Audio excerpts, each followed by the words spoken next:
C'est bon. Alors, bonjour, bonsoir tout le monde. Ce soir, le thème, c'est oser être soi. Tout un programme. Donc, on va voir ensemble en quoi ça consiste, être soi. Qu'est-ce qui fait qu'on a autant de mal que ça à être soi, à oser être soi. Et on va voir aussi quelques pistes pour avancer sur son propre chemin. Donc, je suis Valérie Varnet, fondatrice du Centre Evolia, centre de formation et d'accompagnement basé à Toulouse. Alors, je vous rappelle ces lives du lundi. L'objectif, c'est de prendre un temps pour soi, un temps pour vous, pour ouvrir les yeux, regarder autrement, prendre conscience petit à petit, ouvrir des portes et puis cheminer si ça vous dit. Alors, qu'est-ce qui fait que c'est si difficile d'être soi ? En fait, c'est tout simple. Ça vient du fait que nous, humains, en tant qu'humains, quand on n'est pas autonome. On a besoin des autres pour grandir, pour nous nourrir, pour nous amener à un environnement sécurisant. Pour évoluer en toute sécurité, on a besoin des autres, des adultes qui nous entourent, qui vont nous accompagner. D'accord ? Et en fait, tout petit, donc des bébés, on va avoir une partie de notre cerveau qui va se développer pour appréhender l'environnement, voir comment se comporter, voir comment s'ajuster pour grandir. D'accord ? Et donc, du coup, on va avoir des programmes qui vont se mettre en place, donc des programmes inconscients qui vont venir s'enregistrer dans notre cerveau. Et qui fait que si on a faim, on va se comporter d'une certaine façon, on va pleurer, on va demander, on va s'agiter. Dans certaines familles, on va se développer comme ça, puis dans d'autres familles, on va pas trop bouger, parce que quand on pleure pour réclamer à manger, ça se passe plus ou moins bien. D'accord ?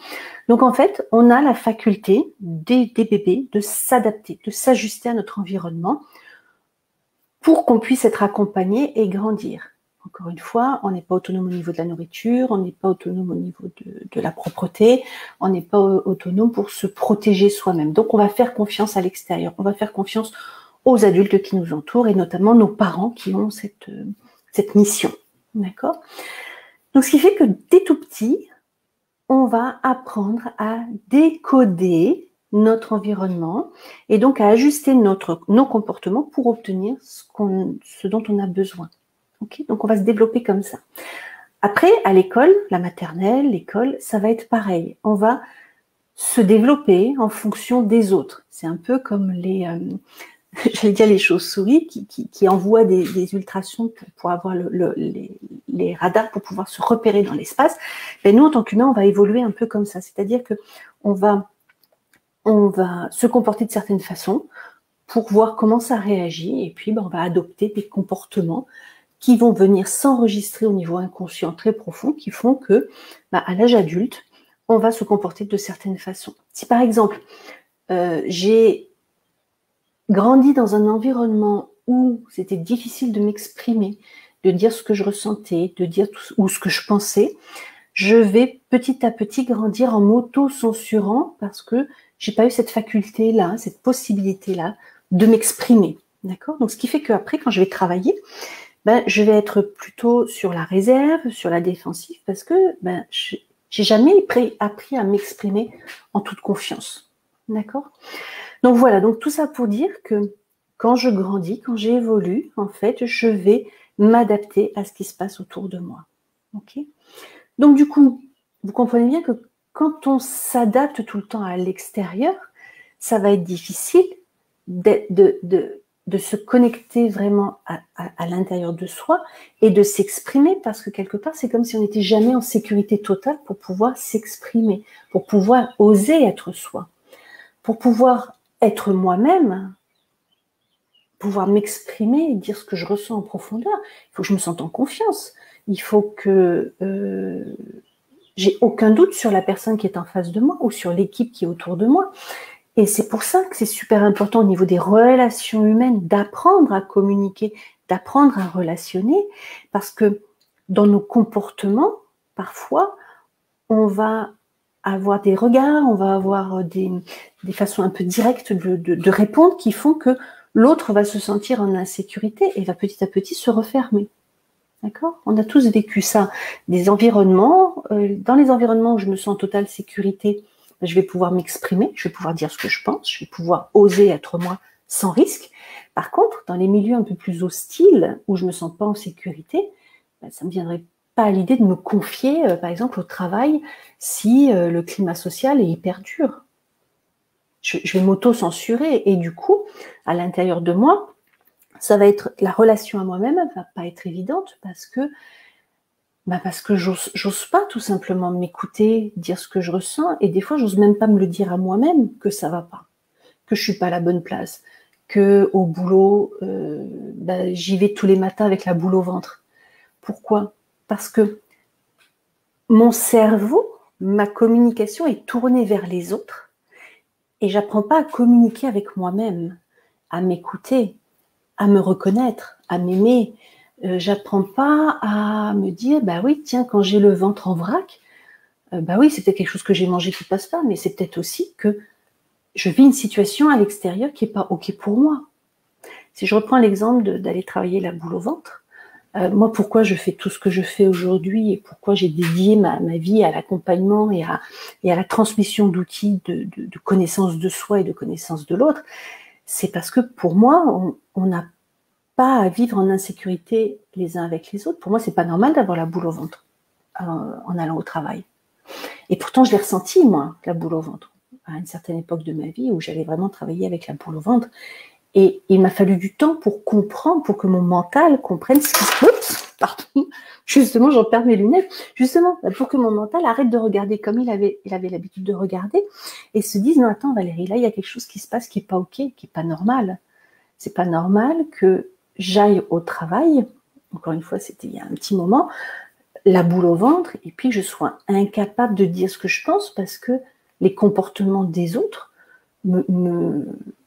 comme c'est pas dans mes façons de faire, en fait, il y avait des comportements que je ne comprenais pas.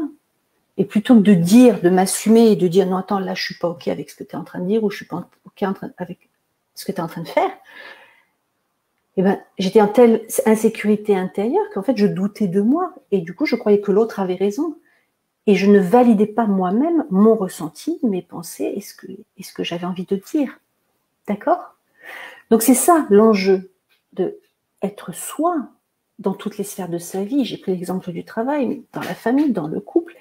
C'est, en fait, pour être heureuse, pour être épanouie, pour m'épanouir aussi avec les autres, il faudrait que je sois capable de dire ce que je ressens, ce que je pense à tout le monde. Parce que si je dois être tiraillée en fonction des personnes que j'ai autour de moi, ce tiraillement, je vais le ressentir à l'intérieur de moi. Et du coup, je ne vais pas pouvoir m'épanouir, je ne vais pas pouvoir être moi-même, parce que je vais m'auto-censurer. Je vais, petit à petit, je vais me miner de l'intérieur. Et je ne peux pas avoir une démarche d'authenticité et de compréhension de ce qui se passe à l'intérieur de moi, et en même temps subir les pressions de l'extérieur. D'accord ?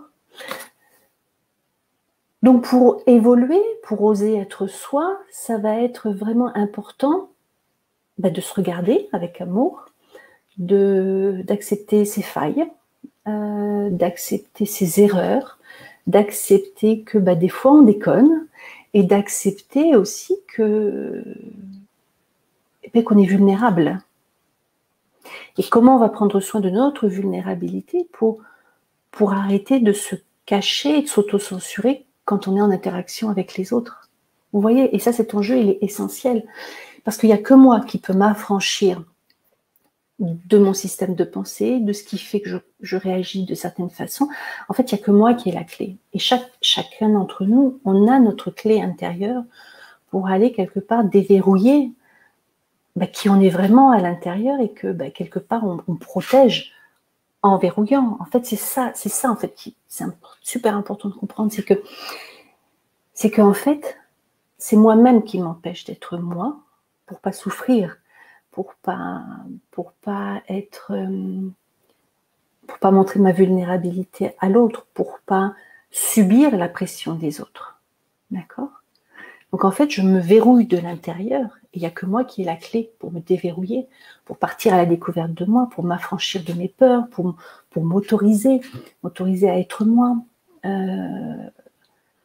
Et ça, c'est tout un chemin. C'est tout un chemin qui fait que on part à la découverte de soi, de la personne exceptionnelle qu'on est à l'intérieur et qui n'a jamais pu s'exprimer jusqu'à présent.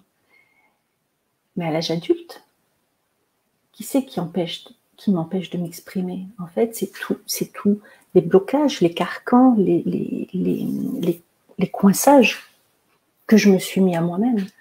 Parce qu'aujourd'hui, les personnes qui ont pu me faire souffrir dans le passé, elles sont pas là. Et pourtant, à l'intérieur de moi, la souffrance est toujours là. D'accord? Et c'est pour ça que, pour ne pas montrer ma vulnérabilité, pour ne pas prendre le risque de souffrir, ben, je vais m'enfermer moi-même. Et pour être moi-même, en fait, c'est la quête qu'on a tous, c'est être soi. Être soi pour pouvoir être heureux, pour pouvoir vivre la vie qu'on a envie de vivre, pour pouvoir s'épanouir avec nos enfants, avec nos conjoints, nos conjointes, nos familles, et même au travail. Parce que quand les relations sont bonnes, quand chacun est dans une démarche de recherche d'authenticité, et avec soi et avec l'autre, mais du coup, au niveau relations professionnelles, ça fait des miracles, parce qu'on va pouvoir vraiment avancer ensemble. Et encore une fois, il faut que l'environnement soit sécurisant, soit bienveillant, parce que sinon on peut pas être soi, c'est trop dangereux. Et voilà, et donc le message que je voulais vous faire passer ce soir, c'est que c'est possible de se sécuriser de l'intérieur, de s'amener de l'amour, du courage, de s'amener aussi de la bienveillance, et de se nourrir, de s'auto-nourrir de confiance en soi, d'estime de soi, pour pouvoir petit à petit se positionner, dire quand ça nous va, dire quand ça ne nous va pas, et puis petit à petit laisser émerger qui on est vraiment. Et ça, pour moi, c'est super important, parce que c'est en étant soi-même qu'on va pouvoir évoluer ensemble. Donc c'est à chacun de nous de se libérer pour qu'on puisse vraiment construire et avancer ensemble. Et voilà ce que j'avais envie d'échanger, de partager ce soir. Donc je vous embrasse et soyez vous-même. Bye bye.